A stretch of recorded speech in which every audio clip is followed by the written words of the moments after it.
രാജ്യത്ത് ക്രൈസ്തവ ആക്രമണങ്ങൾ സംബന്ധിച്ച കണക്കുകൾ പെരുപ്പിച്ചു കാണിക്കുന്നുവെന്ന് കേന്ദ്ര സർക്കാർ സുപ്രീംകോടതിയിൽ സമർപ്പിച്ച സത്യവാങ്മൂലത്തിൽ ആരോപിച്ചു.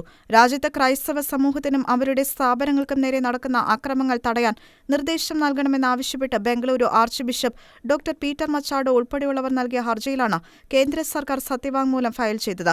കേന്ദ്ര ആഭ്യന്തര മന്ത്രാലയത്തിനു വേണ്ടി ഡെപ്യൂട്ടി സെക്രട്ടറി പി. വേണുകുട്ടൻ നായരാണ് സുപ്രീംകോടതിയിൽ സത്യവാങ്മൂലം ഫയൽ ചെയ്തത്.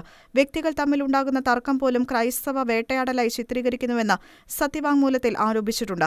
കുറ്റക്കാർക്കെതിരെ പോലീസ് നടപടി സ്വീകരിക്കുന്നില്ലെന്ന ഹർജിക്കാരുടെ വാദം അടിസ്ഥാനരഹിതമാണെന്നും 217 പേജ് ദൈർഘ്യമുള്ള സത്യവാങ്മൂലത്തിൽ ആരോപിച്ചിട്ടുണ്ട്. ഭരണഘടന ഉറപ്പു നൽകുന്ന ആരാധനാ സ്വാതന്ത്ര്യം തടയുന്നവർക്കെതിരെ നിയമപരമായ നടപടിയുണ്ടാകുമെന്ന് സത്യവാങ്മൂലത്തിൽ വ്യക്തമാക്കിയിട്ടുണ്ട്. ക്രമസമാധാനം ഉറപ്പുവരുത്തുന്നതിനും എല്ലാ മതവിഭാഗത്തിൽപ്പെട്ടവർക്കും നിയമപ്രകാരമുള്ള തുല്യ പരിരക്ഷ ഉറപ്പാക്കാനും സർക്കാർ പ്രതിജ്ഞാബദ്ധമാണെന്നും കേന്ദ്ര സർക്കാർ സുപ്രീംകോടതിയിൽ വ്യക്തമാക്കി. ബീഹാർ, ഹരിയാന, ഛത്തീസ്ഗഡ്, ജാർഖണ്ഡ്, കർണാടക, മധ്യപ്രദേശ്, ഒഡീഷ, ഉത്തർപ്രദേശ് എന്നീ 8 സംസ്ഥാനങ്ങളിൽ ക്രൈസ്തവർക്കെതിരെ ഉണ്ടായ 495 ആക്രമണങ്ങൾ സംബന്ധിച്ച റിപ്പോർട്ട് നൽകാനും കേന്ദ്ര സർക്കാരിനോട് സുപ്രീംകോടതി നിർദ്ദേശിച്ചിരുന്നു. എന്നാൽ ഇതിൽ 263 സംഭവങ്ങളിൽ ആരും പരാതി നൽകിയിട്ടില്ലെന്ന് സംസ്ഥാന സർക്കാരുകൾ അറിയിച്ചതായി കേന്ദ്രത്തിന്റെ സത്യവാങ്മൂലത്തിൽ വ്യക്തമാക്കിയിട്ടുണ്ട്.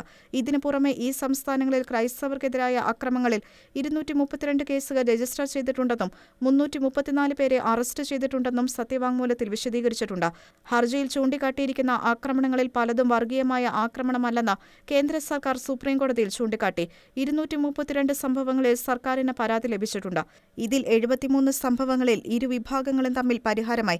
വസ്തുതർക്കം, കുടുംബതർക്കം, കോവിഡ് മാർഗരേഖ ലംഘിക്കൽ തുടങ്ങിയ വിഷയങ്ങളിലാണ് തർക്കപരിഹാരം ഉണ്ടായത്.